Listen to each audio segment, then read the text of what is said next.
Champion will fight champion in the UFC for the first time since 2009. To juice or not to juice? And are mixed martial arts promotions treating women fighters like pugilists or pinup girls? All that and more, this is MMA On Draft.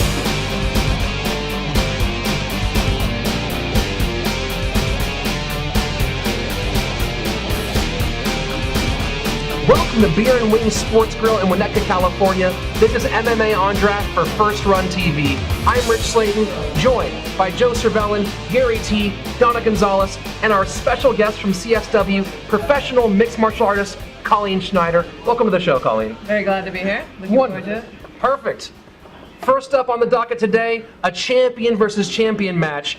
The one that I'm most excited for, Jose Aldo versus Anthony Pettis at lightweight. Of all of the championship matches, this is my favorite. It makes the most sense. They're so close. First of all, who do you guys have here? Gary Teperman. Man, you know, I was thinking about this for a while, man.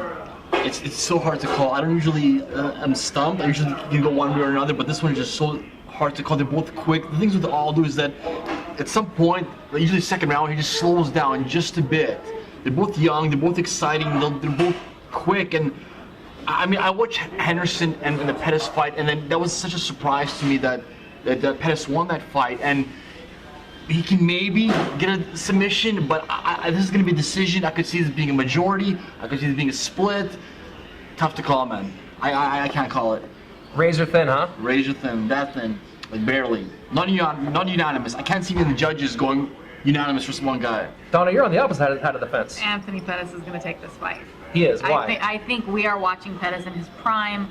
I think he's going to pull out some ninja stuff and do what he does and maybe finish Aldo. I think Aldo will come in and try and fight the fight that he usually fights, and Pettis isn't going to give him that fight. So ninja stuff. Jose Aldo was thrown into a fire by his sisters as a baby. And what's Aldo gonna? I mean, what's Pettis gonna do? Hit him? That's I don't think anybody is tougher than Jose Aldo. I will give you that. I don't think he can beat Anthony Pettis where Pettis is in his career right now. Okay. Pettis on the way up. Joe? Tough one to call. I'm going to go with Aldo. The thing is, Pettis' strength is also his potential weakness against Aldo because Aldo has good eyes, and when Pettis does some crazy... They're very pretty eyes. Remember what Mike Brown did to Uriah Faber? Yes. I think Aldo might catch Pettis doing a fancy move that Pettis can catch everybody else with, but Aldo might catch him and get him in trouble. Move. You realize he's never going to do. I know he's not going to do the same move, but he's going to do something else. Right? How about Hadouken? Okay. He's going to Hadouken him or try to backflip over him or something, and Okay. it could work. It could work. Yeah. But if Aldo gets him in trouble, he's just going to go for the kill right there, I think. Or it could just be a really boring fight too. That might happen also. There's no way those two are having a boring fight. Thank I you. hope not. No way. I'm with Donna on the call here. Like, I think Pettis is going to take this. Good. Aldo's an amazing fighter, right? But just Pettis is he's at the top of his game and he's getting better and better. Like, the way he fought Henderson, he's just and he's going to be an even better fighter for Aldo than he was for Henderson. Agreed. So Yeah. I think it'll get a few rounds in. Aldo start to wear down a bit, and Pettis will take it. It's a Ferrari versus a Lamborghini. But it's going to be a fantastic fight. It's going to be awesome. You're nuts that you think that fight could It's a tough possibly one not to be call. good. It's a tough one to call. Do you think that Pettis has the ability to stop what no one else has stopped yet, and that's the leg kick game of Jose Aldo? And I don't think Pettis can do any wrong right now, in my opinion. I think Pettis will come in and stop whoever we put in front of him. What about sideburns? Can he do wrong with sideburns? I think that might be Please the don't thing hit me, Anthony. that is going to take him down with the sideburns. But other than sideburns, nothing will stop Anthony Pettis right now. Okay. So we have a split decision here, oddly enough, between Anthony Pettis, Jose Aldo. As a swing vote, I'm going to go with Jose Aldo. I don't think you beat a guy who's been tested in fire as a child. I don't think it's possible. Now, one thing that can beat a fighter, can beat them both on the front end and the back end, is hitting up that vein and slamming in the juice. We've seen that both make guys go crazy. We've also seen people on the come down. Here's looking at you, someone from overseas, start to get a little squishier and smoother, and then get knocked out 2 fights in a row when they get tired halfway through their fight. So, PEDs. can the war be won? Can we stop the performance enhancers in mixed martial arts, or is it just let it go and see what happens, hope no one's head comes off? Let's talk about Pride for a second. Okay. Because when Pride was around, Be who you are, Gary. It's okay. I don't know who I am right now. I'm just when Pride was around. I mean, the testing was different back then. You know, most of the guys were probably juiced up as heck, and I really enjoyed watching Pride. I enjoyed watching Pride more than the UFC back then. Now, since the Pride is over now, the UFC, I mean, testing is increased, and I mean, are the fights better? Will juiced up guys give us better fights? More interesting fights? Well, juiced up women give us better fights. That is somewhat true. So we're just completely disregarding fighter health and Right. safety here. We're just looking at entertainment. You are We talked only about here that for last. our We entertainment. talked about that Just last so we're clear. episode. I mean, you're only here for our entertainment. Your health means nothing. We're actually going to have you guys put spikes on your knuckles and forget the whole glove thing and fight. Gary would have you fight tigers if he could. No, because I have Dipped in glass. I have a couple Oh, things yeah. because in the last show we talked about TRT when using, you know, for therapeutic uses, and we had a topic where, you know, for a fighter who used steroids all his life and now he's damaged his body and needs the TRT to bring his levels up, is that fair for fighters who, you know, have some kind of disease where the TRT levels are just slow and they need it? I think those are two totally different subjects. Let's talk both of them. We have time to talk about Here's the both. thing, though. If you're gonna talk about using PEDs, even if you have a TRT medical exemption, you're still using PEDs. So either you allow it and you let everyone do it, or you don't. It makes no sense to say this is bad, this is damaging, we're not going to allow it, but we're going to let these select handful of people. But what if your lack of PEDs. TRT1 was because you used so much steroids in the past, it just damaged your body? Then that's a no. Or to somebody who naturally, through a disease or through What just has- disease is there that lowers your testosterone levels? Anyone can get a TRT exemption. You go to a doctor, they'll prescribe it to you. Oh, you don't have like the a weed levels. card? You don't have the levels of like an 18-year-old that has super high testosterone, and that's okay. That's normal. You know what I Right, mean? but It's- either everybody does it or nobody does it Yeah. because you either regulate it or don't. But don't. My personal problem with it is the tap dancing around it. That sometimes you can and some people should and maybe not everybody. Like either you do it or you don't, or either there's regulations against it or you don't. And there's got to be some way to. There's got to be someone that steps in and goes, even when we're in Brazil, there has to be testing. Right, which is why there needs. I mean, if there was an overarching governing body for MMA, they would be the ones to regulate it, like the IOC for the Olympics, Yes, right? But that doesn't absolutely. exist. So the closest thing we have is doing it on a promotional basis. Yes. The athletic commissions are state by state, and while some may honor the other within the U.S., you go to other country, that all falls. So. Right. Basically, you're looking at the UFC stepping up and saying, we are going to enforce these regulations across all fighters to our promotion, wherever in the world they fight. And they should. There needs to be, we've talked about it many times, even on our last episode, there needs to be a union, there needs to be a regulating Right. body. Healthcare. There needs to be something that all of the fighters are under this umbrella where we are looking at their health. Right. I've said it, this will be the third time I've said Say it it on Mma again. On Draft. We cannot continue to ask fighters to put their bodies on the line for our own entertainment unless we're willing to take care of them. That's fair. Now here's the question. With so many fighters being international, yes, you can test a fighter right before the fight and right after the fight. But can we get in, is Olympic-style testing where you're getting tested 6 weeks out, 8 weeks out, is that possible when you have someone flying in from the Netherlands, someone else flying in from Japan? Is that realistic? Yeah, you can test. I mean, there's drug testing centers in all of those countries. All of them. Some of those countries less trustworthy than others. Well, the UFC has offices, and most of them have people they can contract with. Yeah, it's possible, and you're not going to do super systematic drug testing for every fighter, but you do random drug testing. You know, you don't know if you're going to get tested or not, and you follow through on that random drug testing. So it happens enough that people are actually, realize that it's a possibility. Right. So Gary, you say just shoot him to the eyeball, see what happens? He's like juice them out of the game. I'm just thinking maybe starting our own division, a juiced up division. No, Like that's bodybuilders, an like idea. bodybuilders, Okay, natural any weight fighters, class. not so natural fighters. Any weight class, juiced up. The juiced up Like an division. absolute. If you want to get in the cage for this one, then it goes back to how UFC was in the absolute very division be beginning. perfect. Yeah. You need to It's have like certain amount of UFC steroids in your body to get to get this division. I would watch an absolute division. Yeah, you know what? We have a perfect solution. We have the clean division Gary's and the been whatever. I thinking that. hope that you don't explode division, which would be fantastic. They all have giant Gladiator heads. style. All the growth. We could dress up Dana like the gladiator, the guy. The intro to the Oh, yeah, UFC is. And drug horses down. What if Dana did every fight like that?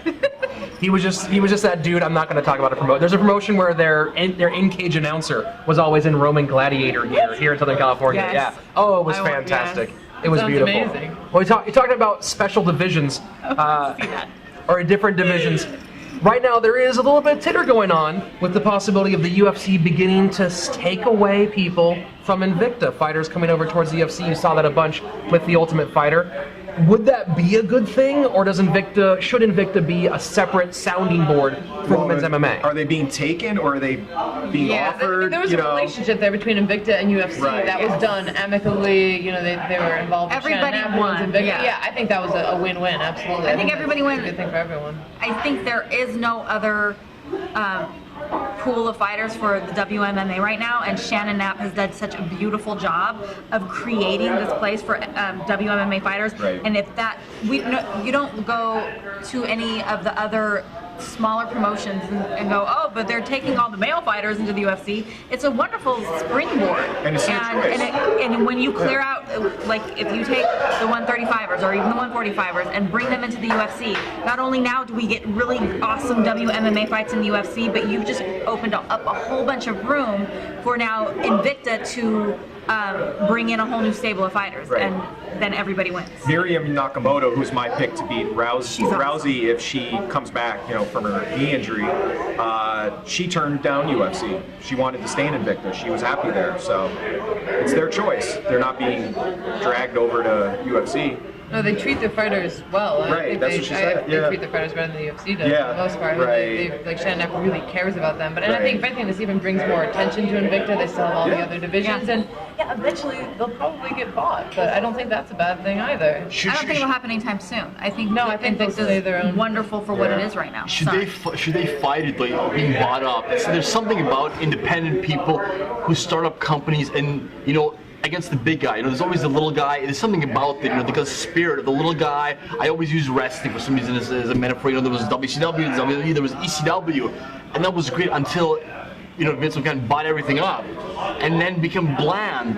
Invicta's got its own thing with its own fighters, with Right. different divisions. That's great. What if the UFC, just buys up everything and just sort of controls all these women and starts their own little small divisions, and it just, Shannon Knapp can go up against Dana White and then ask with a female.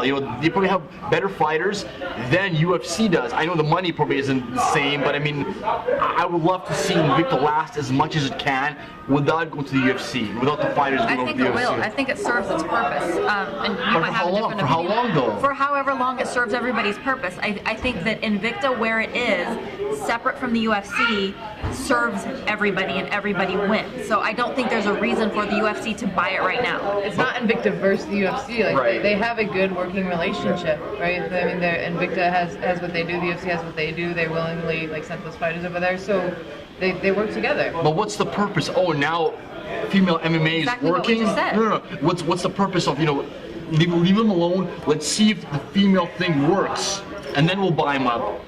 What? I think they've already decided it's working. It seems like it's doing They okay. just added a second division. Well, I think you're saying that they're being flip-floppers, because a couple years ago Dana wasn't behind. Yeah, that's what I mean. Oh, yeah, and that- Testing out and that MMA waters, happened. female, I think he's already acknowledged that Yeah, he did. it yeah. does work. Yeah. Right. And he that- apologized. Yeah, he he has retracted been his like, my opinion. bad. Yeah. Yeah. GSP retracted his opinion too. He Well, apologized does to Invicta Ronda. purely become a feeder organization for the UFC? What's wrong with that? That's what RFA is, and they willingly say it. What's wrong with No, the but Then the But brand is of that- Invicta gets lowered. It's just the UFC. I don't know, Just they a put on fun a good club show, for like the the whole UFC. production. I It's don't really think good. this lowers Yeah. the brand value at Yeah. all. I'm still excited to watch any Yeah. Invicta Right. fight that I can watch.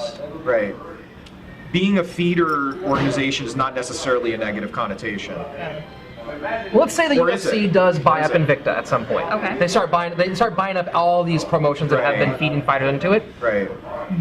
Does that end up being a good thing to create the monolith? Does the UFC split into a Division 1 and Division 2 where they have their own the UFC minor leagues? How do they just become the giant stable of Why do fighters? that when you can just let other promotions But do it for but you? that's the question: is the UFC bought up the WEC to fill the Yeah. ranks of that division. Right. Yeah. Is it better for them to buy up Invicta and fill the ranks, or is it better for them to leave Invicta as a separate Is organization? it better for the UFC or for the sport and the fans? Both. Right. Let's start with: is it better for the UFC? Well, yeah, it's better for I the don't UFC. think so. Right? I personally don't think so. I don't think it's better for the sport. I think it's better for the UFC. I think it's good to see some of the fighters come over if they want to. You know, like Tisha Torres is coming over, Joanne Calderwood's coming over because they want to. Right. I think it's amicable, like you're saying. But as long as I think they could fill other great upcoming women fighters in Invicta. I'm wondering, can they do a cross-promotion fight? Can someone that's still in contract with Invicta have Would you like a to one-off see fight? Cyborg fight somebody? Is that what? Yeah, that kind of stuff. Is that, I don't know business-wise how that works, but that might I'm sure solve the some of the UFC can problems make anything too. happen that they really wanted to. Right. But they're taking their time with it. They built out the 35 division, let that play out, see Right. how that did. Now they're building the 115. Right. So, I mean, they're- That's a good point. And the UFC has those divisions now because of Invicta. And Right. I think they acknowledge it, you know. Yeah, my personal opinion is that everybody's happy where things stand right now, and I don't think we're going to see Invicta go anywhere anytime soon. Right. And it might also be a good thing to keep Invicta separate, just so the UFC doesn't sexify all of the fighters Goodness, from no. Invicta. Goodness, no. Now, Donna, you and I were talking about this the other day, that you were saying that the UFC, I mean, fine, it's marketing, whatever, Sure. but some people who shall remain nameless maybe shouldn't be getting dolled up. I agree. I think it should be up to the individual fighter's personality. If you are a Right. girly girl, Juliana Pena would have absolutely no problem getting dolled up for her tail of the tape picture. There are some fighters that I personally would argue that unless put with a gun to their head, they would not get dolled up in their real life. They're not going and putting on mascara. What do you think and- they're forcing them to? I I'm sure the think they fighter are. could say no. No, I think Not they are laying that crap totally. on me. And I think they're. Yeah, I think they're saying this is what we do, and now we're making you all pretty. Because there's a couple fighters, and I'll say it. I do not believe Sarah Kaufman, was like, yeah, doll me up. Because when her tail of tape pictures in Strikeforce, she just looked like Sarah. When she showed up for the UFC, all of a sudden she was made up, and her tail of the tape picture was made up. I don't have a problem with it. I think if anybody wants to use their sexuality to sell, knock yourself out. I don't think they should force people to, and I don't know if they do. Well, yeah, that's the thing. You don't know if they are. I don't know if they do. My personal opinion as a professional fan is that I kind of think they are, and I think they should let everybody be individual. But is that even is that necessarily their sexuality though? Because even with the male fighters, when they do those pre-fight, like I'm in front of a lot of light bulbs for some reason videos, those guys are greased up like it's 300. No, they put makeup on the guys that are rolling up, and like I did the Ultimate Fighter. No one told any of us we had to put Really? makeup on. Okay, then I might be totally wrong here. It was just some. I'm like, I don't I believe want Sarah to Kaufman know wears Colin's makeup. opinion. Generally, for yourself and for the locker room, all the girls in the locker room, do they enjoy being dolled up? I mean, is it back Some and of forth? them. Those do, yeah, because what we do is so like gritty and dirty, and our hair's in cornrows, and I love that about it. But then it's like, okay, I want to balance that out. Right. If I want to be. But are there Curly, are there too. some ladies, some of the ladies that maybe don't Oh want yeah, to some appear never girly? want to Right. touch makeup ever, and I don't think they'd ever been made to. Well, I'm very curious to see all of the tail of the tape pictures and all the promo pictures for all of the upcoming WMMA fights.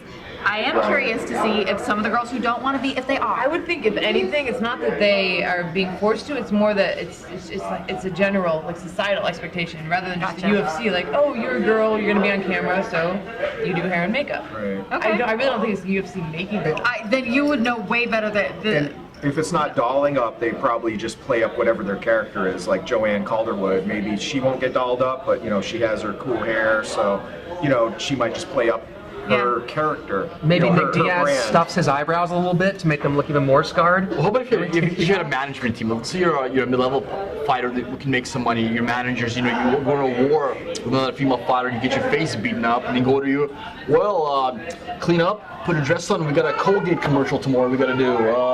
that's different. If If your you're manager willing to take the Looks money. like a commercial right after your fight. He's not. I think probably a lot of these decisions are actually with management. I'm speculating. I I don't could think be it's wrong. Dana or Lorenzo, anybody wagging their fingers saying, you know, I don't think put it's Dana mascara Lorenzo, on. but I think they're It's probably the their- PR people of Yeah, but that's UFC their are like, team. hey, you know who likes sexy women? MMA fighters or MMA fans. You know what we need to Right. do? Slap some lipstick I on think you. it's more just a general expectation that when women do things like that, you do hair and makeup. You Okay. want to look cute. Like if you go on camera, you want to look cute. Sure. Should the male Like, fighters okay, be able to tell the UFC, no, keep that baby oil away from my chest when I'm going If to do they this? want to, it is absolutely up to unbaby them. oil. Pretty sure they just spray them down. Yeah, I think they just go like, yeah, you're gonna be slick and greasy looking. And the other thing is too, sometimes they're promoting their sponsors. Sure. You know, you see the fighters, sometimes they're wearing these little, you can tell they're getting paid to wear those, little Yeah. tiny underwear, Oh, and they all have the same one. I don't During have certain a- let me weigh-ins, be very they're clear, making money. I do not have a problem with it. I just, if there is any forcing going on, I don't Right. think they should force people to do it if it's not their own personal choice. Well, Gary's currently investigating what's going You on see, behind the scenes. if I would have brought this topic up a couple of weeks ago, Donna would have ripped my head off. She was like, "Oh, how I would have did had the same opinion. No, I don't know. Well, here's another question too. Is part of it also one thing that I think separates the UFC from everybody else is they look slick. Everything that you watch other promotions, and some of them are on late night cable that are pretty awful, and the look of them That's just true. looks like they're made of cardboard and tinfoil. Whereas the UFC, their whole thing, you're like, oh, the graphics look nice. Even, I mean, like Rogan and Goldberg are in nice things and they look good. They're lit well. They're lit way better than Strikeforce with Gus Johnson's face just going right back at you. So they're the Cinemax of fight leagues. Well, they have a good DP, is what I'm And- saying. Good lighting. And UFC is the HBO? No, I just meant the Cinemax get the nice lighting, making everybody look pretty and pop. Yeah, other fight promotions look like telenovelas I agree. sometimes. Obviously, they have all the best production value. I'm So not is it arguing purely any of that? Well, is it purely just, hey, our production value is higher, and if you come in here looking all dry-faced, Well, then- considering that we have a professional fighter who's maybe been in a couple promotional photos before, and she's saying that nobody's being forced to do it, then I'm gonna go with that as the answer. Even what I've done with the UFC, no one ever said you have to put right. makeup on. Then okay, then if nobody's being forced to do it, then If anything, even with guys, they put a little Yeah. on you so you're not all. But is it one of those unsaid rules like, oh, just do it? You know, I'm not gonna make you I do really it, but think just if do it. anyone said no, I refuse to put makeup think- on, they would say okay. I think Gary Don't look like wants- shit and do your photo shoot. Gary wants you to blink twice if they do tell you that you have to, but you're not allowed No, but to say in certain here. leagues, there's those, Gary suspects those something. unsaid rules that you kind of know who to please. You know, so if the PR person, she's asking nicely, you don't have to do it. Just okay. And then that door next to Are the there east locker side- Is there a rooms nudge, actually nudge? down the Yeah, so well? that door doesn't get open. Do they Future, get kept in a well Do until the steroids and the face cream just happen to appear in your locker when you come back? Who knows? Well, one place HGH and mascara. It's crazy. where they're hoping to be less face cream and less steroids coming up in a couple of weeks is UFC 170. Oh yeah. Oh yeah! It's going to be a fantastic card. Tons of good fights, but we're going to talk about 3 of them right now. Okay. First up, Rory McDonald versus Damian Maia at 170. Some could argue it maybe a number 1 contender match. At least puts one of those 2 guys 1 fight away. Between Rory and Damian Maia, what are you guys thinking? Colleen?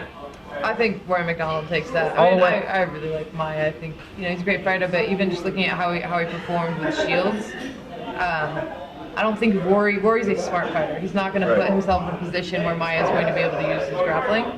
And I mean, Rory has good wrestling defense. He has great striking. He's a well-rounded fighter. I think it'll probably go decision, and Rory will take it. We're 1 down for Rory. Sounds about right. Yeah, I would go with Rory too.